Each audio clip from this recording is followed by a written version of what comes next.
ఉద్దేశంతో సాగునీటి ప్రాజెక్టులు ఆధునిక దేవాలయాలు అని పెద్దలు చెప్పారు. అదేవిధంగా తెలంగాణ ప్రజలు ఈ ప్రాంత వలసలు ఈ ప్రాంతంలో ఉన్న పరిస్థితులను పాలకుల యొక్క నిర్లక్ష్యాన్ని దృష్టిలో పెట్టుకొని నీళ్ల కోసం నిప్పులు చెరిగే విధంగా తెలంగాణ సమాజం అంతా కొట్లాడింది. స్పీకర్ సార్, వారు గతంలో లెజిస్లేటివ్ అఫేర్స్ మినిస్టర్గా పనిచేసినారు. ఏదైనా ప్రత్యేక అంశం ఉన్నప్పుడు స్పీకర్ గారు ఎజెండాలో లేకపోయినా స్పీకర్ గారికి సర్వ అధికారాలు ఉంటాయి. ప్రత్యేకమైన సందర్భంలో ప్రత్యేకమైన అంశాల మీద స్పీకర్ గారు అనుమతిస్తే ఏ సభ్యుడైనా మాట్లాడవచ్చు. ఒకవేళ ఆ సభ్యులు మాట్లాడదలుచుకుంటే ఒకవేళ తమరు అనుమతిస్తే మిగతా సభ్యులకు ఎవరికి కూడా అభ్యంతరం లేదు. కాబట్టి దయచేసి సభా సాంప్రదాయాలను గౌరవిస్తూ ఈరోజు తెలంగాణకు ప్రధానంగా రెండు సాగునీటి తాగునీటికి వనరులు, ఒకటి కృష్ణానది కృష్ణా జలాలు, రెండు గోదావరి జలాలు. కృష్ణా జలాల మీద దాదాపుగా నిన్న తమరి అనుమతితోని కొంతమేరకు మనం చర్చించగలిగినాము. వాస్తవాలను ఈ రాష్ట్ర ప్రజలకు మనము చెప్పగలిగినాం. ఇక రెండవది గోదావరి జలాలు. గోదావరి జలాల మీద మీకు తెలుసు, ఆనాడు తమరు మంత్రిగా ఉన్నప్పుడే డాక్టర్ వైఎస్ రాజశేఖర రెడ్డి గారు, ఆనాడు పెద్దలు దేవేందర్ గౌడ్ గారు ఆదిలాబాదు నుంచి చేవెళ్ళ వరకు పాదయాత్ర చేసి తెలంగాణ ప్రాంతాన్ని సస్యశ్యామలం చెయ్యాలి అని అంటే ప్రాణహిత చేవెళ్ళ నిర్మించాలి అని చెప్పి వారు పాదయాత్ర చేపట్టడం జరిగింది. ఆనాటి ప్రభుత్వం ఈ ప్రాంత ప్రజల యొక్క ఆలోచనను దృష్టిలో పెట్టుకొని ప్రాణహిత చేవెళ్ళ ప్రాజెక్టును ఆ రోజు ప్రారంభించడం జరిగింది. ఆ రోజు దాదాపుగా మొదట 12 లక్షల ఎకరాలు అనుకొని తర్వాత 14 లక్షల పైచిలకు ఎకరాలతోని 38,500 కోట్ల రూపాయలతో 2008లో టెండర్ పిలవడం జరిగింది. పనులు ప్రారంభమైనాయి.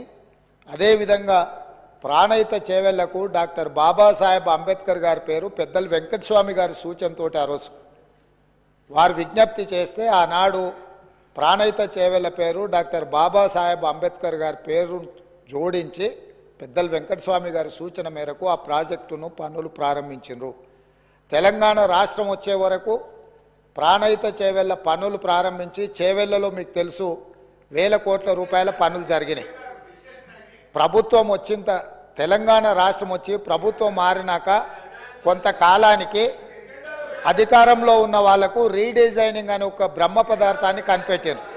ఆ బ్రహ్మ పదార్థంతోనే తుమ్మిడిహెట్టి దగ్గర నిర్మించాల్సిన ప్రాజెక్టును వివిధ మార్పులకు చేర్పులకు దారితీసి చివరికి మేడిగడ్డ, అన్నారము, సుందిల్ల ఇక్కడ బ్యారేజీలు కట్టి మేడిగడ్డ నుంచి లిఫ్ట్ చేసి అన్నారంలో పోస్తాం, అన్నారంలో నుంచి లిఫ్ట్ చేసి సుందిల్లలో పోస్తాం, సుందిల్లలో నుంచి నీళ్లు లిఫ్ట్ చేసి మిడ్మానేర్లో పోస్తాం, అక్కడి నుంచి మిగతా ప్రాంతాలకు నీటిని తరలిస్తామని చెప్పి ప్రాజెక్టు రీడిజైనింగ్ అని ఒక బ్రహ్మ పదార్థాన్ని కనిపెట్టి 38,500 కోట్ల రూపాయల అంచనాతో ప్రారంభమైన ఈ పనులను 1,47,000 కోట్ల రూపాయలకు పెంచింది అధ్యక్ష.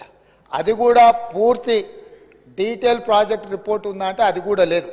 ఇప్పటికీ 1,47,000 కోట్ల రూపాయలకు చేరింది. అది ఇంకా భవిష్యత్తులో పూర్తి చేయాలంటే 2.5 లక్షల కోట్లు అయిద్దా ఎంత అవుతా ఇంతవరకు అంచనాలు వేయడానికి కూడా సాహసం చేసే పరిస్థితి లేదు. సరే, అంచనాలు ఎట్లా పెంచిండ్రు, ప్రాజెక్టు రీడిజైనింగ్ ఎట్లా చేసిండ్రు, సాంకేతిక పరమైన అంశాలేంది, సాంకేతిక నిపుణులు ఇచ్చిన ప్రాజెక్టు డిజైన్ ఏంది, దాని తర్వాత జరిగిన నిర్మాణం ఏంది, నిర్మాణం తర్వాత జరిగిన నిర్వహణ ఏంది, ఇవన్నీ ఒక్కెత్తైతే ఈరోజు మేడిగడ్డ బ్యారేజ్ అనేది కుంగిపోయింది అధ్యక్ష. కుంగిపోయినప్పుడు గతంలో ఉన్న ప్రభుత్వం ఏం చెప్పింది, బ్యారేజీ కింద ఇసుక కదిలింది, ఇసుక కదిలితే ప్రాజెక్టు కుంగింది అని చెప్పిండ్రు అధ్యక్ష. నేను తమరి ద్వారా అడుగుతున్న అధ్యక్ష, ఇసుకలో పీక మేడలు కట్టిండ్రు అధ్యక్ష. ఇసుక కదిలేటట్ల ప్రాజెక్టు బ్యారేజు కట్టి 1,000 కోట్ల రూపాయలు ఖర్చు పెట్టి ఈరోజు అది కుంగిపోయితే చుట్టూత పోలీసు పహారాలు, వాఘా బార్డర్లో కూడా అంత పోలీసు పహారాలు లేవు. అంటే భారత్ పాకిస్తాన్ సరిహద్దులో వాఘా బార్డర్ ఉంటుంది. అంటే పాకిస్తాన్లోకి వెళ్ళాలి అని అంటే అక్కడ మొత్తం శత్రు దుర్భేద్య విధంగా పహారాలు కాస్తుంటారు పోలీసులు, అక్కడ ఉండే ఆర్మీ. అంతకంటే ఈ మేడిగడ్డ ప్రాంతంలో పిట్ట కూడా ఎగరడానికి వీలు లేకుండా ఆనాటి ప్రభుత్వం ఆ కుంగిన బ్యారేజ్ను ఎవరిని చూడకుండా దాన్ని దాచిపెట్టినరు. దాంతో కేంద్ర ప్రభుత్వం దీనికి సంబంధించి ఫిర్యాదులు అందిన నేపథ్యంలో నేషనల్ డ్యామ్ సేఫ్ అథారిటీ అధికారులను పంపించి ప్రాథమికంగా ఆ ప్రాజెక్ట్ ఏం జరిగిందో చూసి ఒక నివేదిక ఇచ్చిండ్రు. ఆ కేంద్ర ప్రభుత్వం నుంచి ఇచ్చిన సాంకేతిక నిపుణులు ఇచ్చిన నివేదికను కూడా గత ప్రభుత్వం తప్పుపట్టింది. ఆ తర్వాత కాంగ్రెస్ అధికారంలోకి వచ్చిన తర్వాత అక్కడ జరుగుతున్న పరిణామాల నేపథ్యంలో కొంతమంది అధికారులు ఆఫీసుల నుంచి ఫైల్స్ మాయం చేసిందని టీవీలలో పేపర్లలో పెద్ద ఎత్తున వచ్చింది. తక్షణమే ప్రభుత్వం తేరుకొని విజిలెన్స్ అండ్ ఎన్ఫోర్స్మెంట్ అధికారులను మీరు ఆ ఫైళ్ళు మాయమైన ఏమి మాయమైనాయి, ఎవరు మాయం చేసిండ్రు, అదేవిధంగా మేడిగడ్డ అన్నారం ప్రాజెక్టులలో జరిగిన అవకతవకల మీద మీరు ఒక నివేదిక తయారు చేయండి అని చెప్పి ప్రభుత్వం ఆదేశాలు ఇవ్వడం జరిగింది. సాగునీటి పారుదల శాఖ మంత్రి ఉత్తమ్ కుమార్ రెడ్డి గారు సూచన మేరకు ఈ ఆదేశాలు ఇచ్చినాం. వాళ్ళు పూర్తి స్థాయిలో వీటన్నిటిని పరిశీలించి ప్రాథమికంగా ఒక నివేదిక ఇచ్చారు. అందులో తీసుకున్న నిర్ణయాలు కానీ, లోపభూయిష్టమైన నిర్మాణాలు కానీ, నిర్వహణలో జరిగిన నిర్లక్ష్యానికి సంబంధించిన చాలా విషయాలను వాళ్ళు నివేదిక ఇచ్చిండ్రు. ఆ నివేదిక నేపథ్యంలో ఇప్పటి వరకు చాలామందికి సభ్యులకు కానీ రాష్ట్ర ప్రజలకు కానీ అక్కడ ఏం జరిగిందో ఏమైందో సంపూర్ణమైన సమాచారం లేదు. ఈరోజు కొత్తగా ఎన్నికైన శాసనసభ్యులు సగానికి పైగా ఉన్నారు. కొంతమంది సీనియర్లు ఉన్న ఈ ప్రాజెక్టులు నిర్వహణ పట్ల వాళ్ళకి ఏ మేరకు దాని మీద పట్టుందో మాకు తెలియదు. అందుకే మేము ఒక మంచి ఆలోచన చేసి ఉప ముఖ్యమంత్రి గారు ఆ మంత్రిని శాసనసభ నియోజకవర్గం నుంచి ఎమ్మెల్యేగా ఎన్నికై ఈరోజు మంత్రిగా IT and industries legislative affairs మినిస్టర్గా ఉన్న దుద్దిల్ల శ్రీధర్ బాబు గారు మనల్ని అందరినీ అక్కడికి రాండి, మీరందరూ చూడండి, అక్కడ ఏం జరిగిందో తెలుసుకోవాల్సిన బాధ్యత ప్రతి శాసనసభ్యుడు శాసన మండలి సభ్యుల మీద ఉన్నది. రేపు ఈ సభలో జరగబోయే చర్చలో కల్లారా చూసి ఇచ్చిన నివేదికల మీద మనం చర్చ చేపట్టాలి అని చెప్పి వారు సూచన చేసిండ్రు. ఈరోజు మంత్రి గారు కూడా నిన్న అంతకంటే ముందు మొన్న ఇదే సభలో మంత్రి గారు కూడా అధికారికంగా లేఖలు రాసిండ్రు. ఇంక్లూడింగ్ ప్రధాన ప్రతిపక్ష నాయకుడు కల్వకుంట్ల చంద్రశేఖరరావు గారికి, అదేవిధంగా భారతీయ జనతా పార్టీకి, ఎంఐఎంకు, సిపిఐ సభాపక్షాలకు అందరికీ కూడా ఉత్తమ్ కుమార్ రెడ్డి గారు లేఖ రాసి ఈరోజు 10 గంటలకు సభా సమావేశాన్ని ఏర్పాటు చేసుకొని దీని మీద ఆహ్వానం పలికి ఆ తర్వాత మనము అక్కడికి బయలుదేరదామని చెప్పడం జరిగింది అధ్యక్ష. ఈ నేపథ్యంలో ఈరోజు మనమందరం మంతనికి వెళ్ళి మేడిగడ్డ బ్యారేజ్ను చూసి వాటి వివరాలన్నిటినీ తెలుసుకొని కల్లారా చూసి విజిలెన్స్ ఇచ్చే నివేదికను అక్కడ వాళ్ళు శాసనసభ్యులకు శాసన మండలి సభ్యులకు వివరించిన తర్వాత మంత్రులతో సహా అది చూసి వచ్చి రేపో ఎల్లుండో తమరి అనుమతితో సాగునీటి పారుదల శాఖ మంత్రి గారు శ్వేతపత్రాన్ని సభలో పెట్టబోతున్నారు, చర్చకు తీసుకురాబోతున్నారు. ఆ రోజు వీళ్ళందరూ చర్చించడానికి సభ్యులందరూ కూడా ఈ వాస్తవాలను చూసి ఈ వాస్తవాల నేపథ్యంలో చర్చ జరగడానికి అవగాహనతో కూడుకున్న చర్చ తెలంగాణ సమాజానికి తెలంగాణ రైతాంగానికి మేలు జరగాలి, మేలు చెయ్యాలి అనే ఒక సదుద్దేశంతో ఈరోజు ఈ కార్యక్రమాన్ని తీసుకున్నాము. నేను ప్రధాన ప్రతిపక్ష పార్టీ అయిన బీఆర్ఎస్కు మాజీ ముఖ్యమంత్రి శ్రీ కల్వకుంట్ల చంద్రశేఖరరావు గారికి నా విజ్ఞప్తి, మీరు మీ శాసనసభ్యులు, ఎందుకంటే ఈ అద్భుతం, ఈ మ్యాన్మేడ్ వండర్ ప్రపంచంలోనే అద్భుతమని ఇక్కడ కాదు, న్యూయార్క్ స్క్వేర్, న్యూయార్క్ టైమ్స్, న్యూయార్క్లో అక్కడ పెద్ద పెద్ద డిస్కవరీ ఛానల్స్తో పాటు న్యూయార్క్లో కూడా అక్కడ ప్రపంచంలో అద్భుతాలను ప్రదర్శించే దగ్గర కూడా దీన్ని ప్రదర్శించారు. సంతోషం. తమరు ముఖ్యమంత్రిగా ఉన్నప్పుడు తమరి ఆలోచనతో తమరి అనుభవంతో తమ ఆదేశాలతో ఈ అద్భుతాన్ని ఆవిష్కరించారు కదా.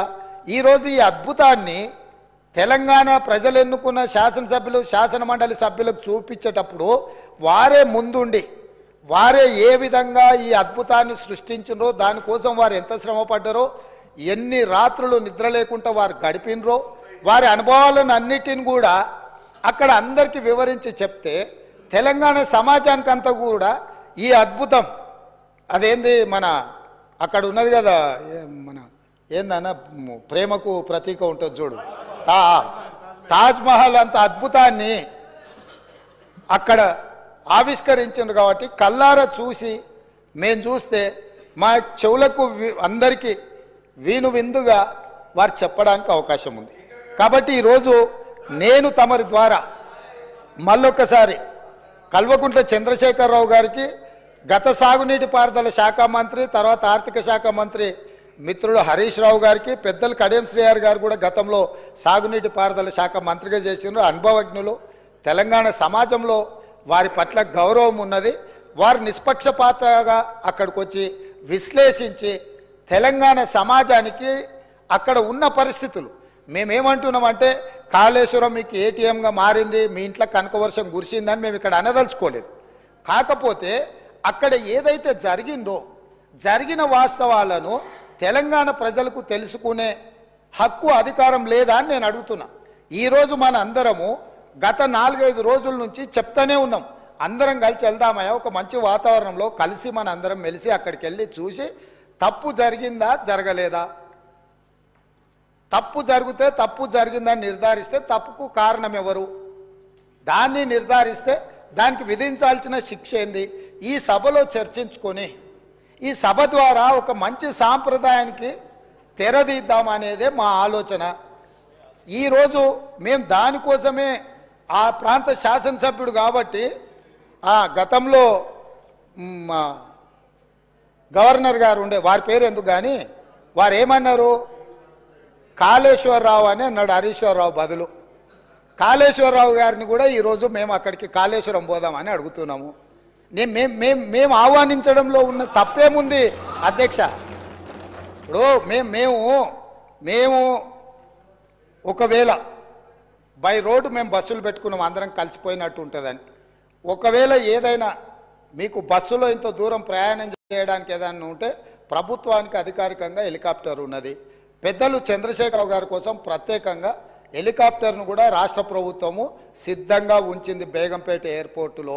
కాబట్టి దయచేసి దీన్ని వివాదాలకు తావియకుండా మనందరం ఒక్క మాట మీద ఉండి కూలిపోయిన మేడిగడ్డ గురించి, పేలిపోయిన వాళ్ళు కూలిపోయింది సార్, వారు ప్రశాంత్ రెడ్డి గారు ఆర్ఎండ్బి మినిస్టరు, వారు ఇట్లా మాట్లాడుడేంది, వీళ్ళే బాంబులు పెట్టి పేల్చిందని పోలీస్ స్టేషన్లో కంప్లైంట్ పెట్టిండ్రు. బాంబులు పెట్టి పేలిస్తే సింపుల్ లాజిక్ అధ్యక్ష, ఏదైనా బాంబులు పెట్టి పేలిస్తే శకలాలు గాల్లోకి ఎగురుతాయి అధ్యక్ష, భూమిలోకి పోవు. ఇది ఆళ్ళు రాసే అబ్బాయికైనా అర్థమైంది, బాంబులు పెట్టి పేలిస్తే గాల్లోకి ఎగురుతుంది అధ్యక్ష, భూమిలోకి కుంగదు. పోలీస్ స్టేషన్లో అట్లా కంప్లైంట్ పెట్టింది కాబట్టి ఇది బాంబులు పెట్టి పేల్చిండ్రా, లేకపోతే కింద ఇసుక కలిగి పిట్టగూడు కడితే పీకమేడలు కడితే కుంగిందా, ఇవన్నీ కూడా సమాజం తెలుసుకోవాల్సిన అవసరం ఉంది. సభ్యులుగా చర్చించే ముందు మనందరం కూడా అక్కడికి వెళ్దాము. కాబట్టి దయచేసి సభాపక్ష నాయకుడుగా ప్రధాన ప్రతిపక్ష నాయకుడు శ్రీ చంద్రశేఖరరావు గారిని, అదేవిధంగా మాజీ సాగునీటి పారుదల ఆర్థిక శాఖ, ఎందుకంటే అన్ని నిధులు విడుదల చేసింది వారే కాబట్టి హరీష్ రావు గారిని, మా పెద్దలు కడియం శ్రీహరి గారికి ఈ తెలంగాణ సమాజం పట్ల, ఈ సమస్యల పట్ల, సాగునీటి ప్రాజెక్టుల పట్ల వారికి ఒక అవగాహన ఉన్నది. వారిలాంటి వాళ్ళు చూసి విశ్లేషించి చెప్తే మేము కూడా కొంత నేర్చుకుంటాం. ఎందుకంటే అన్నీ మాకు తెలుసని మేము అనుకోం, మేమేం అపర మేధావులం కాదు, ఏదైనా మాకు తెలియదు ఉంటే అడిగి తెలుసుకుంటాం. శ్రీహరి గారు లాంటి వాళ్ళు అనుభవజ్ఞులు, తుమ్మల నాగేశ్వరరావు గారు లాంటి అనుభవజ్ఞులు, గతంలో ఈ శాఖలలో మంత్రులుగా బాధ్యతలు నిర్వహించిన వాళ్ళు ఉన్నారు. కొత్త తరం నేర్చుకోవాల్సిన అవసరం ఉన్నది. నాకు కూడా శాఖలు ఎప్పుడు నేను నిర్వహించలేదు కాబట్టి నాకు కూడా నేర్చుకోవాల్సిన అవసరం ఉన్నది. నేర్చుకోవడానికి నేను సిద్ధంగా ఉన్నా. కాబట్టి దయచేసి ఇక్కడ నుంచి మనం అందరం బయలుదేరి అక్కడ చూసి అక్కడ ఉన్న పరిస్థితులను అన్నిటిని కూడా అవగాహన చేసుకొని రేపో ఎల్లుండో తమరి అనుమతి తీసుకొని మంత్రి గారు శ్వేతపత్రం ప్రవేశపెడతారు. శ్వేతపత్రంలో తెలంగాణలో ఉన్న ప్రాజెక్టులు అన్నిటి మీద చర్చ చేద్దాం. అదేవిధంగా కాళేశ్వరరావు గారి మీద వీటి మీద చర్చ చేద్దాం. ఇది ఎవరెవరికి ఏటీఎంగా మారింది, దీని సంగతి ఏంది, దీని కథ ఏంది, దీని కమామిస్ ఏంది, ఈ సభలో చర్చించుకుందామని తెలియజేస్తూ తమరు అవకాశం ఇచ్చినందుకు ధన్యవాదాలు తెలియజేస్తూ అందరినీ రావాల్సిందిగా, ప్రత్యేకంగా అందరినీ రావాల్సిందిగా, మళ్ళీ మీరు రేపో ఎల్లుండి అనుమతి ఇచ్చినప్పుడు దీని మీద చర్చ చేయడానికి మీరు అవకాశం ఇవ్వాల్సిందిగా కోరుకుంటున్నాను అధ్యక్ష. The House is urgent to meet again at 10 a.m. tomorrow Wednesday, the 14th February 2024.